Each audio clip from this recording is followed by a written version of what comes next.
تو کیسے کوئی سو سکتا ہے جس کے وہ کہتے ہیں نا کہ جب آنکھ لگی ہو تو پھر آنکھ نہیں لگتی، جب ادھر آنکھ لگ جائے پھر آنکھ نہیں لگتی۔ تو جب راتیں عبادت سے معمور ہوں گی، اللہ کے ذکر سے سرشار ہوں گی، جب عبادتیں راتیں سجی ہوں گی اللہ کی عبادتوں سے، تو پھر چہرے کیوں نہ سجیں گے؟ پھر چہروں پر رونق کیوں نہ آئے گی؟ پھر چہروں سے حسن کیوں نہ ٹپکے گا؟ تو اگر خدا نہ خواستہ راتیں گزار دیں خرافات میں، دنیا داری کی محفلوں میں، دنیا داری کے کام کاج میں، اور فضولیات اور لغویات میں، اور بہودہ قسم کی غیر اخلاقی چیزوں میں، تو پھر ظاہری بات ہے وہ اثرات بھی نظر آتے ہیں۔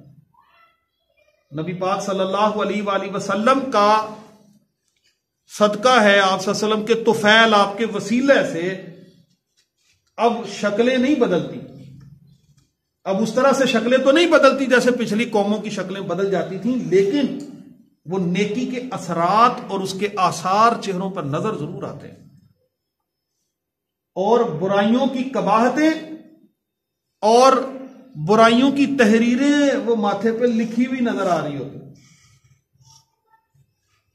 وہ چہروں سے معصومیت ختم کر دیتی۔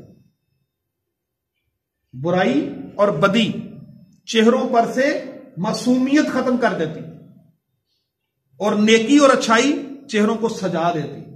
تو فرمایا کہ جو رات کو بہت نمازیں پڑھتا ہے، نفل کی کثرت کرتا ہے، تو صبح اس کا چہرہ بڑا حسین ہوتا ہے۔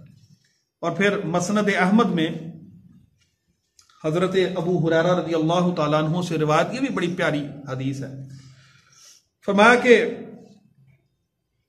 اللہ تبارک و تعالیٰ جب جہنم سے ان لوگوں کو، صاحب ایمان لوگوں کو آزاد کرے گا جو خدا نہ خواستہ اپنی کسی وجہ سے جہنم میں جا چکے ہوں گے، تو کہا جائے گا فرشتوں سے کہ جائیں اور جس کے دل میں بھی کلمہ ہے نا، جس نے کلمہ ادا کیا اس کو نکال لیں۔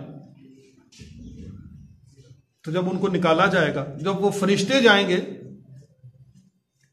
تو وہ ان لوگوں کو جن کو نکالنا ہوگا ان کی پیشانیوں پر سجدوں کے نشانوں سے ہی پہچانے جائیں گے، اسی سے پہچان کر لے کر آئیں گے۔ اب یہ ذرا بڑی قابل غور بات ہے۔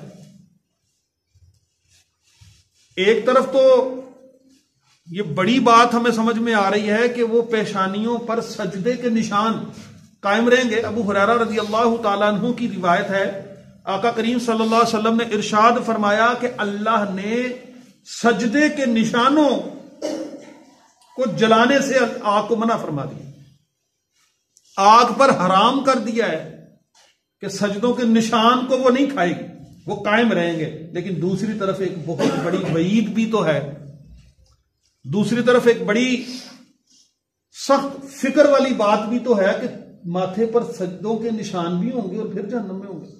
استغفر اللہ۔ ان کو نکالا جائے گا جہنم سے، ایمان کی وجہ سے نکالا جائے گا، لیکن رگڑا تو لگ جائے گا۔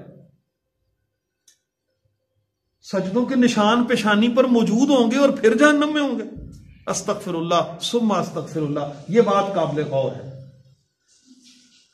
تو پھر ہمیں چاہیے کہ ہم صرف اور صرف اس محراب کے لیے، ماتھے پر نشان کے لیے محنت نہ کریں، کیونکہ اس میں دکھاوا آتا ہے۔ جب دکھاوے سے بھی نماز پڑھی جائے تو محراب تو اس پہ بھی بن جاتا ہے۔ ریاکاری، دکھاوا یا تیز نماز کو ادا کرنا، اس کے ارکان پورے نہ کرنا، یا نماز برائی اور بے حیائی سے روکتی ہے تو نمازیں بھی پڑھتے جا رہے ہیں، برائی بے حیائی کے کام بھی کرتے جا رہے ہیں، تو اس کا مطلب ہے کہ پھر ہمیں نمازوں میں ہمارے وہ تاثیر نہیں ہے جو ہمیں ملنی چاہیے، اس کے روحانی اثرات ہمیں ابھی نہیں مل رہے۔ تو اس طرح یہ دونوں طریقوں سے ذرا اس حدیث کو سمجھنے کی ضرورت ہے۔